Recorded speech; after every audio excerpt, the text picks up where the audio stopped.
Mesdames et messieurs, merci de votre fidélité. Bienvenue à tous. Voici les titres de ce journal. 5000 tonnes de riz sont actuellement saisies au port autonome de Conakry. Les analyses physiques montrent que le produit serait impropre à la consommation. Mais comment en est-on arrivé là? On en parle dès le début du journal.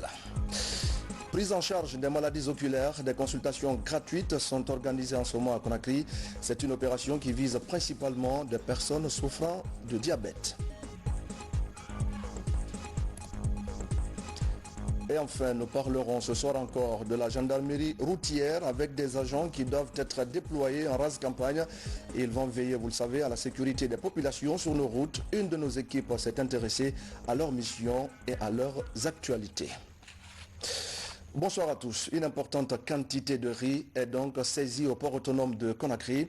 La marchandise en provenance du Pakistan serait impropre à la consommation. En attendant de vérifier le reste de la cargaison, aucun stock de 5000 tonnes n'est sorti du port. On fait le point avec Abdullah Karim Kamara. Jeudi matin, un navire battant pavillon pakistanais a accosté au port de Conakry avec à son bord 5000 tonnes de riz, dit rice moto de 25 et 50 kg. Après avoir effectué un contrôle sur la marchandise, les agents de l'Office national du contrôle qualité constatent qu'une bonne partie de la cargaison est impropre à la consommation. Quand vous enfoncez la main dans le sac, vous verrez qu'il y a la farinette. Et la farinette est à la base souvent du cancer. Ça, c'est l'aspect physico-chimique. Mais nous allons approfondir, n'est-ce pas, l'analyse au niveau du laboratoire pour s'assurer de la confirmation de l'analyse organoleptique physique qu'on a eu à faire sur le produit au niveau du port. Du Pakistan, le bateau est passé d'abord par le Bénin où une quantité de la même marchandise a été débarquée. Selon les explications de l'opérateur, le riz reçu au Bénin était de bonne qualité. Il y avait 150 sacs de la même quantité de riz qui a été débarqué au Bénin. Mais c'est la quantité qui est arrivée en Guinée où une bonne partie de cette quantité-là est impropre à la consommation. Vous avez vu derrière moi, c'est la quantité. Il y a d'autres qui sont dans les camions, il y a d'autres qui sont encore dans le bateau. Et ce navire-là, c'est la première fois qu'il accoste en République de Guinée. Et de les premières manœuvres, nous avons saisi cette quantité. Donc je veux encore rassurer la population qu'aucun sac de tout ce qui a été saisi n'a traversé le port. Par ailleurs, le ministère exhorte les différents services impliqués dans ce processus de contrôle à beaucoup plus de vigilance, car la vérification sur le reste de la marchandise est en cours. Au terme du processus, l'on saura si le riz avarié est destiné à la dénaturation ou à la consommation animale. L'actualité est marquée aussi par la récupération des biens appartenant à l'État. En Guinée forestière, les autorités de la transition viennent de mettre main sur plusieurs engins agricoles. Ces machines étaient jusqu'ici utilisées par une société étrangère. Elles sont donc saisies et mises à la disposition des autorités de Beila. Des explications sur place avec Mohamed Saliopaï. C'est un ouf de soulagement pour les producteurs de la Guinée forestière. 120 machines agricoles jusque-là gérées par une société anonyme dénommée West Wine viennent d'être récupérées afin de servir l'intérêt de la nation. Depuis des années, la société subventionnée exploitait ces engins agricoles sans aucun compte rendu au gouvernement guinéen. Et d'ailleurs, les revenus étaient virés sur un compte privé à l'étranger. Sur instruction du département de l'agriculture, nous avons reçu des documents afférents la gestion et le mode opératoire des récoltes selon l'urgence pour la période du dernier trimestre de l'année. À cet effet, selon les instructions dans ces documents reçus, il y a une tarification qui est fixée à l'hectare qui s'élève maintenant là à 500 000 francs guinéens, un hectare. Donc, il nous a été demandé que chaque machine doit faire 5 hectares par jour dans les conditions normales de récolte. Ainsi, ces différentes prestations effectuées dans les différentes localités sont soutenues par d'abord les demandes formulées par les producteurs à la base. Ils nous envoient à la direction préfectorale de l'agriculture. Quand le directeur préfectoral de l'agriculture étudie les documents, il envoie le service de la mécanisation préfectorale à l'intérieur pour visiter les sites pour des fins de réalité de terrain. Mais pour le moment, à date, retenons que réellement Béla a déjà recouvert plus de 20 millions, comme le directeur l'a si bien dit, et ça s'est déjà consigné au trésor, et pour une superficie de 100 hectares. Désormais, la gestion et l'exploitation de ces machines agricoles sera assurée par le ministère de l'Agriculture à travers ces structures déconcentrées au bénéfice des producteurs de la région selon les nouvelles autorités. J'ai mis main sur toutes les machines, j'ai mis à la disposition du directeur du réfectorat de l'agriculture qui est là. J'ai rendu compte à monsieur le gouverneur de la région qui m'a instruit aussi de récupérer, de continuer à récupérer toutes les machines. Donc quand j'ai récupéré, on a rendu compte au ministère. Le président de la République maintenant nous a ordonné de mettre les machines là à la disposition des populations pour pouvoir travailler. À ces jours, le souci majeur des techniciens et producteurs est l'obtention des pièces de rechange afin de rendre ces engins opérationnels, surtout en cette période de récolte. Le reportage de Mohamed Saloupaï rendu par l'ancien Kamisoko. Pendant ce temps, à Koya, tout comme à Dabola, les jeunes s'engagent à lutter efficacement contre le chômage. Ils décident pour cela de se lancer dans l'entrepreneuriat agricole ou urbain, la suite logique d'une caravane de sensibilisation qui vient de traverser les deux préfectures. Mamadou Patebaldé. L'ONG Trias et le projet Yuka débarquent dans les préfectures de Koya en Basse-Côte et à Dabola en Haute-Guinée, avec des messages d'information et de sensibilisation pour encourager les jeunes de ces localités de notre pays à s'investir davantage dans l'entrepreneuriat urbain et agricole comme moyen de lutte contre le chômage. La réalisation de cette rencontre est la suite logique d'une série d'activités entamées depuis 2019 dans le cadre de notre projet Yuka. Et Yuka, comme vous le savez, c'est une organisation belge de jeunesse qui appuie les jeunes à s'intéresser à l'entrepreneuriat agricole ou urbain. Depuis l'implantation de l'antenne de la plateforme des jeunes solidaires de Dabola, elle a bénéficié de plusieurs formations axées notamment sur l'entrepreneuriat et le leadership. L'entrepreneuriat, on peut exercer ça. Tout ce que tu connais, la volonté est là, tu as une passion, tu veux développer quelque chose, tu peux le faire facilement. Aujourd'hui, la plupart des jeunes de Dabola sont en train d'évoluer à travers des petits métiers, et que ce soit l'agriculture, que ce soit l'artisanat, les petites activités, ces domaines, les jeunes de Dabola évoluent. L'employabilité et la lutte contre le chômage des jeunes sont autant de défis que se fixent les nouvelles autorités du pays et les partenaires au développement. Nous aussi, nous œuvrons pour que Dabola soit par du reste. Et où que ce soit les activités, que ce soit juvénile ou féminine, nous attacherons assez de prix parce que c'est ce que veut notre premier chef, premier magistrat, le colonel Mamadi Doumbouya. Dans les préfectures de Forikaria, Mamou et Dingiraï, les mêmes activités ont été organisées.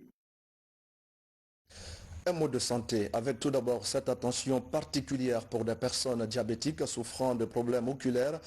Au centre Cadesso de Donka, des consultations gratuites sont organisées pour permettre à ces patients justement d'accéder aux soins de qualité. Maurice Sidibé.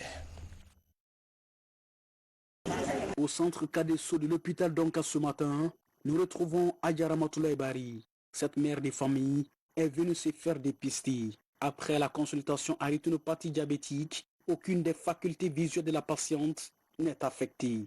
J'ai pas payé et ça m'a rassurée parce qu'on m'a dit que pour le moment de continuer mon traitement, le diabète n'a pas atteint les yeux d'abord parce que comme vous le savez, le diabète gâte les yeux, ça gâte les reins, ça gâte les organes. Comme elle, environ 300 autres patients devraient être dépistés gratuitement par le district 403A1 du Lions Club International. Beaucoup de diabétiques souffrent de la rétinopathie mais ne le savent pas.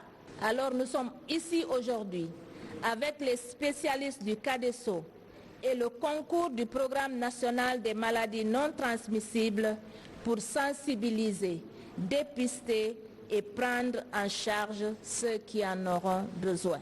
Qu'est-ce que c'est que la rétinopathie diabétique? C'est la maladie de la rétine. Et c'est grâce à la rétine qu'on voit. Et quand malheureusement cette rétine-là est touchée par le diabète, c'est compliqué.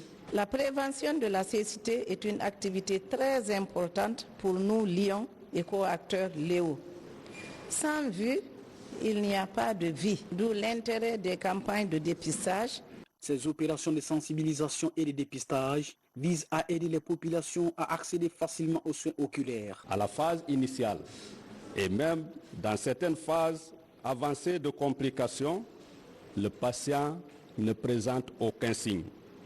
Cependant, il faut souligner que ces complications non dépistées et prises en charge à temps peuvent conduire à la cécité irréversible. Ces consultations oculaires et diabétiques sont des actions humanitaires initiées par le district 403A1 de Lions Club International en collaboration avec le programme national des maladies non transmissibles et le centre CADESO. Et puis, contrôle citoyen de l'action publique, un atelier de présentation et de validation des outils vient de se tenir à Conakry. Les études ont porté sur le droit à la santé sexuelle et reproductive des adolescents et des jeunes. Ali Badara Kandé pour le reportage. C'est un atelier de présentation et de validation des outils de contrôle citoyen de l'action publique en matière du droit à la santé sexuelle et reproductive des adolescents et des jeunes. Le projet se nomme Santé à s'enseigner. Il est financé à hauteur de 256 000 €. Il s'étend sur une durée de 15 mois. Ce projet est initié par le Club des Amis du Monde et ses partenaires. Nous voulons vraiment une amélioration de la problématique, une amélioration de la santé sexuelle, du droit de la santé sexuelle et reproductive en République de Guinée. Et cela à travers l'application correcte des engagements pris par l'État guinéen en matière de santé sexuelle et reproductive. Le projet Santé à s'enseigner s'étend sur 3 axes stratégiques, à savoir la mobilisation des influenceurs et des décideurs, le développement des outils pour accroître les capacités de jeunes adolescents à effectuer un contrôle citoyen ainsi que le renforcement des connaissances des adolescents. Bon, le projet Santé à s'enseigner est une initiative de 3 organisations nationales. Je vais parler de la POSAV, Sarah qui est une ONG basée à Kindia et le Club des Amis du Monde qui est chef de file. Ce projet est né suite à un constat que nous avons fait dans le cadre de la redevabilité sociale et sociétale de la santé de la reproduction des jeunes et adolescents de notre pays qui n'ont pas accès vraiment à la santé, aux droits liés à leur propre santé de reproduction. Ce projet viendra appuyer les nombreux projets de santé sexuelle et reproductive qui existent en Guinée autour de la problématique liée au droit à la santé sexuelle et reproductive des adolescents et jeunes. Le projet Santé à s'enseigner vient une fois encore appuyer les nombreux programmes de santé sexuelle et reproductive qui existent déjà dans le pays autour de la problématique liée au droit à la santé sexuelle et reproductive des adolescents en République de Guinée. Et puis c'est aujourd'hui que les travaux des premières journées de la santé publique ont débuté à Conakry. L'objectif est de rassembler les spécialistes et les étudiants autour des défis de leur secteur. Les travaux devront aboutir à la vulgarisation des résultats de recherche sur la riposte contre le coronavirus. Yamokaba. À l'épreuve du Covid-19, le pays s'inscrit progressivement dans la dynamique de l'amélioration de son système de santé. Un espace de dialogue entre acteurs est initié pour partager les résultats de la recherche sur la santé publique. L'enjeu est de qualifier les dispositifs de prévention pour renforcer la riposte contre le Covid-19. Ça doit être une forme de tradition, regrouper régulièrement les chercheurs qui viennent échanger entre eux pour que chacun sache quelles sont les dernières avancées scientifiques dans le domaine de l'autre. Je pense que c'est le partage de ce niveau de la connaissance scientifique qui peut aussi aider à améliorer les pratiques médicales, aussi bien dans les structures de santé que également dans les prises de décision à des niveaux stratégiques. Je tiens à préciser qu'aujourd'hui de ça, on sait les variants qui circulent dans notre pays. Et je pense que ça c'est extrêmement important de le partager avec la population, mais aussi de le partager avec les autorités pour que les meilleures dispositions soient prises dans le cadre de la lutte contre cette épidémie. Les pays à ressources limitées face aux épidémies est le thème de cette rencontre scientifique initiée par l'Institut national de santé publique. Elle prend en compte l'avis des acteurs afin de vulgariser leurs expériences auprès des populations. Avec tous les scientifiques qui sont là, avec tout ce qu'ils ont fait, pour savoir, ok, comment est-ce qu'on peut aller en avant avec tout ce qui était déjà fait par les scientifiques. C'est le moment pour nous de partager nos bonnes pratiques et aussi profiter des expériences des autres nations pour pouvoir cumuler tout cela afin d'avoir une optimisation au niveau des ripostes. Parce que qui parle de pandémie c'est qu'elles sont arrivées et quand elles arrivent, il faut riposter efficacement et de façon énergique. L'organisation des premières journées de la santé publique se tient à Conakry à un moment où l'Assemblée mondiale de la santé prépare sa deuxième session extraordinaire le 29 novembre prochain. À la baie, la direction régionale de la santé, avec l'appui du Fonds des Nations Unies pour la population, vient d'organiser la revue des indicateurs de performance en santé de la reproduction. La rencontre a mobilisé tous les cadres concernés par la problématique. Sarafdine Diallo et Ablé Diallo.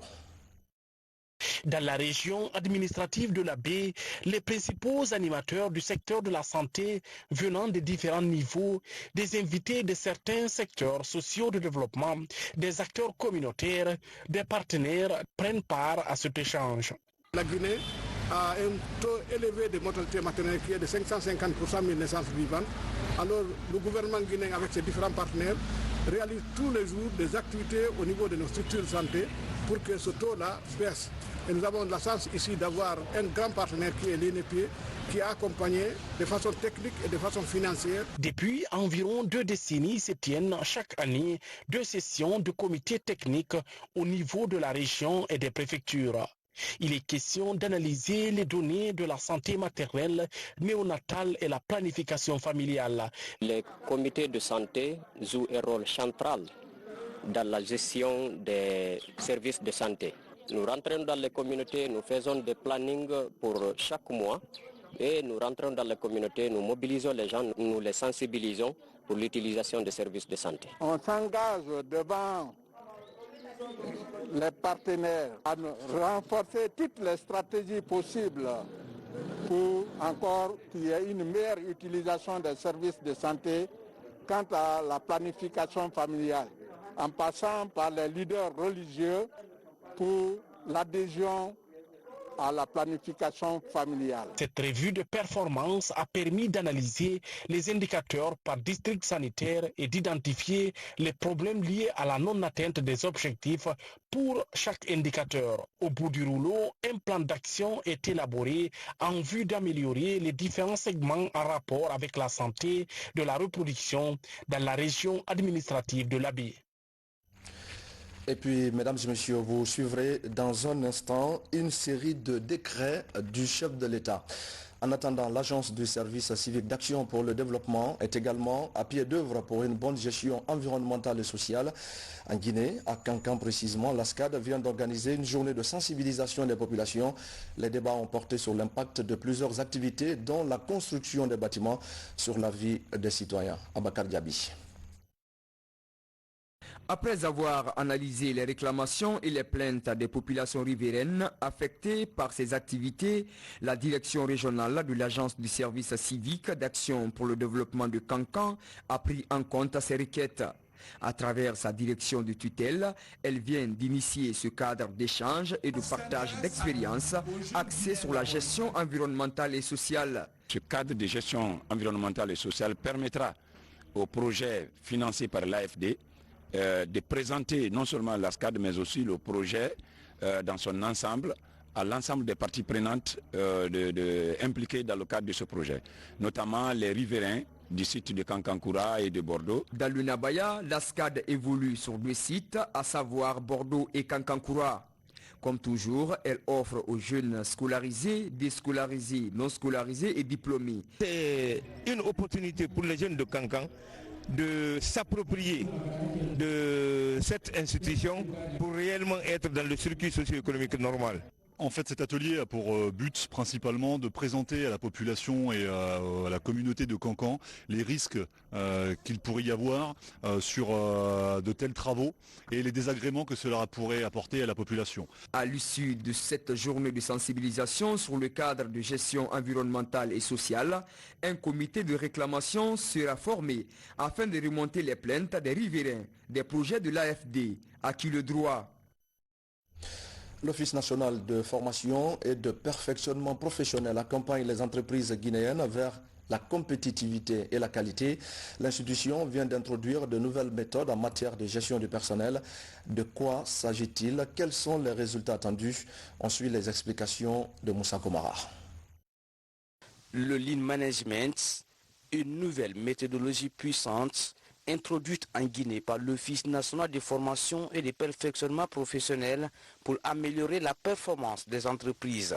L'idée est d'éviter aux entreprises locales des gaspillages et de les aider à développer l'écoute des clients par la résolution des réclamations et l'expérimentation d'offres nouvelles. Lorsqu'une entreprise évite le gaspillage et lorsqu'une entreprise évite l'excès, elle est rentable, elle est compétitive et elle apporte plus à l'économie nationale. Donc c'est ça l'intérêt. Nous, une de nos missions, c'est de former les employeurs et les employés en fonction des besoins de l'économie nationale.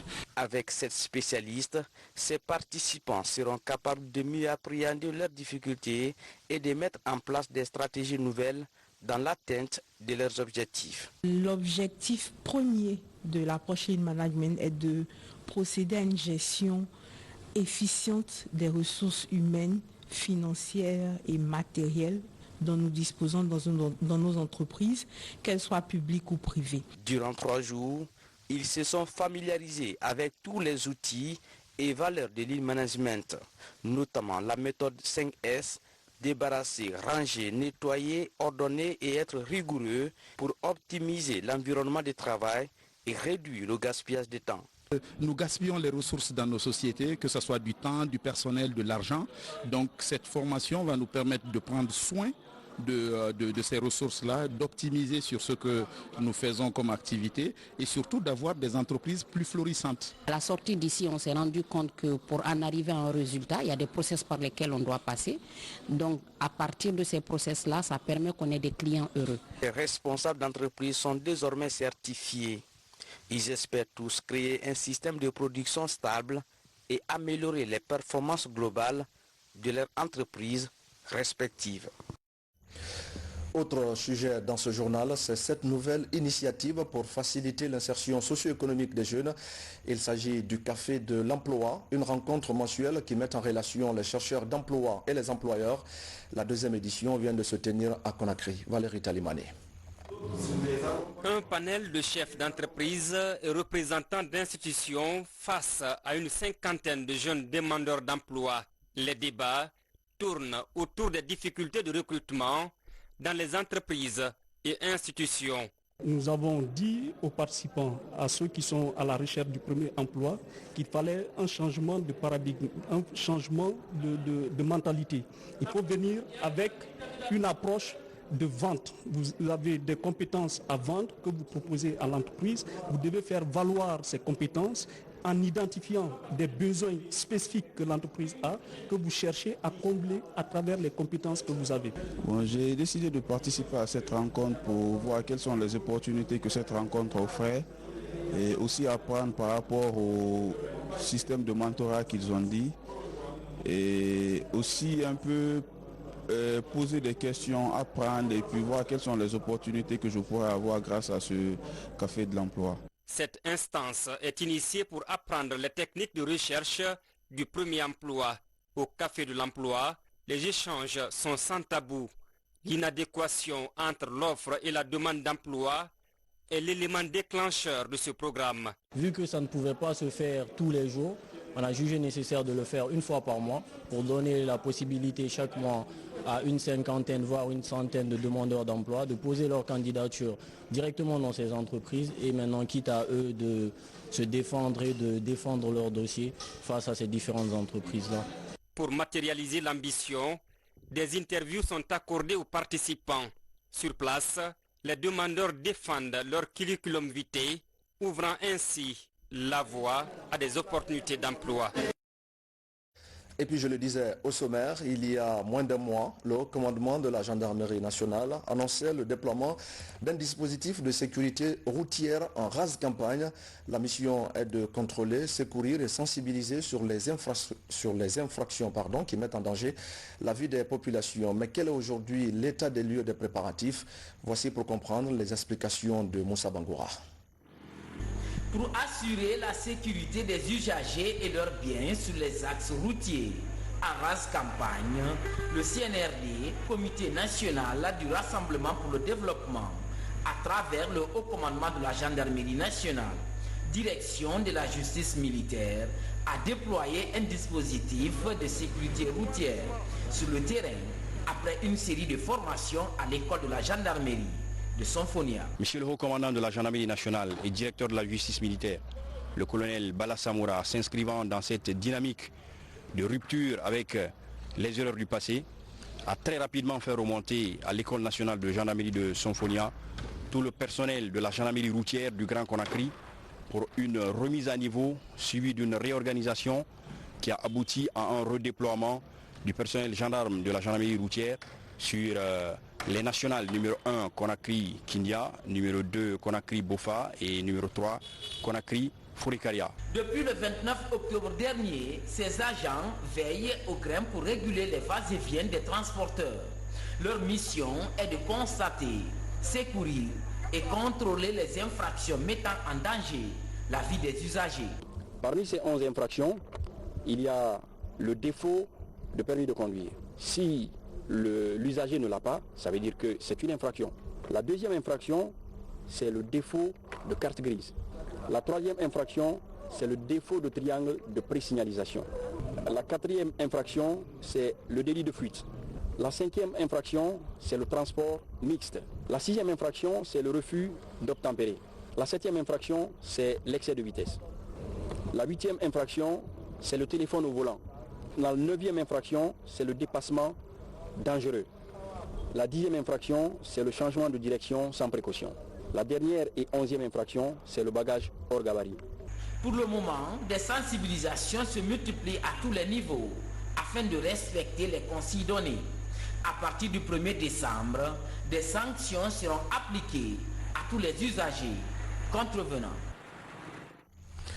Parlons maintenant du 6e congrès électif de la Fédération syndicale autonome des banques, assurances et microfinances de Guinée. La rencontre s'est déroulée dans les locaux de la Banque centrale et c'est Abdoulaye Sow qui est reconduit à la tête de la structure pour un nouveau mandat de 5 ans. Boubacar Bah. C'est par l'hymne syndical et l'hymne national que les travaux de la 6e session de la FESABAG, Fédération syndicale des banques et assurances, des institutions de microfinance et affiliés, ont débuté à la Banque centrale. 30 membres ont été élus à l'unanimité des 23 sur 24 structures de la fêtière pour un mandat de 5 ans avec à la tête le camarade Abdoulaye Sow, suivi de Alama Condé, Abdoulaye Gadri et tant d'autres.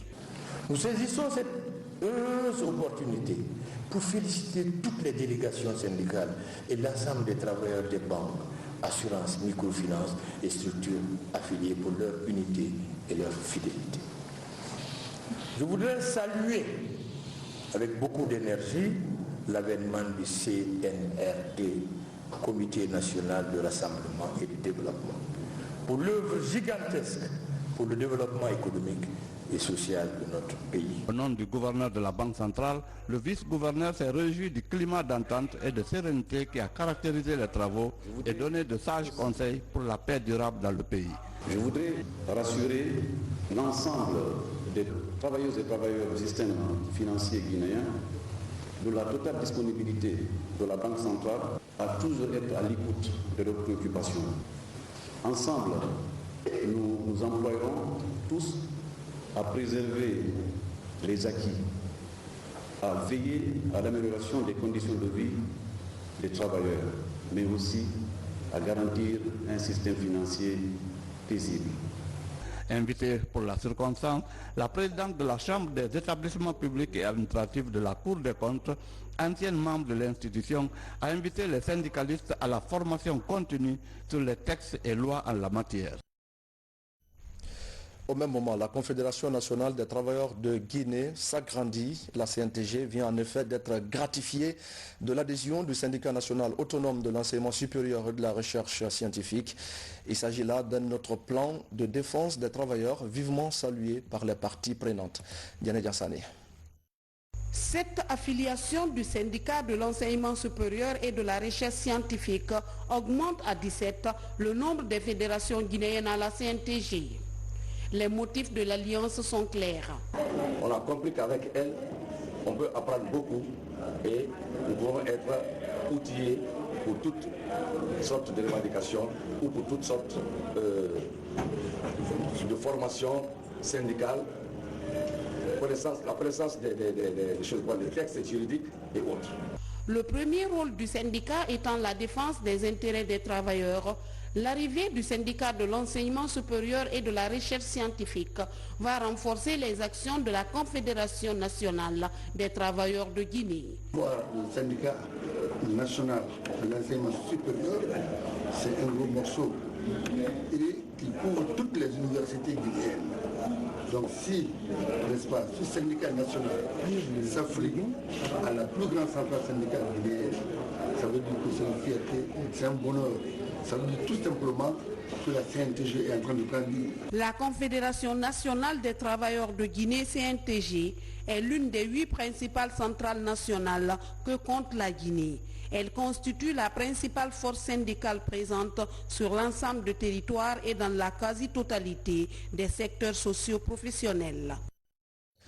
Un mot de culture pour terminer ce journal. Le Festival des Arts de la Forêt aura lieu du 27 au 30 janvier prochain en Zérékoré. L'événement met en valeur la diversité culturelle de la région et les organisateurs mettent les bouchées doubles pour la réussite de cette deuxième édition. Al-Gassi Mouba. C'est une rencontre qui annonce les couleurs du Festival des Arts de la Forêt. Face à la presse, les enjeux de l'édition sont exposés. L'événement est prévu à Nzérékoré du 27 au 30 janvier 2022 avec pour défi principal la promotion de la culture guinéenne. Lors du festival, on ne vit pas seulement que la culture, mais c'est l'occasion pour nous de pouvoir faire des échanges d'expériences, mais aussi faire en sorte que ces grosses entreprises qui sont dans la capitale, qui ont des soucis de pouvoir investir à l'intérieur, mais n'ont pas de répondants, lors de ces festivals qui regroupent des milliers de personnes, puissent se déplacer, trouver un répondant sur place, et pour qu'en somme, qu'on puisse faire de la zone dans laquelle ils vivent cet événement, qu'on puisse en faire une journée économique. Cette deuxième édition du Festival des Arts de la Forêt sera une façon d'exposer toutes les potentialités artistiques guinéennes à Nzérékoré.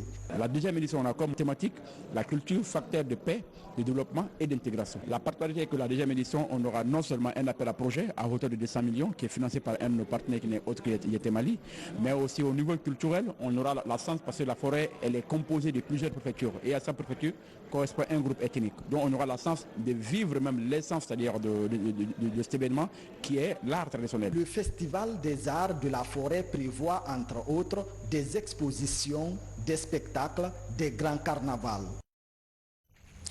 Voilà, mesdames et messieurs, c'est la fin de cette édition d'information, mais restez avec nous dans un instant seulement. Vous parviendra cette série de décrets du chef de l'État. Je vous souhaite de passer une belle soirée en compagnie de nos programmes.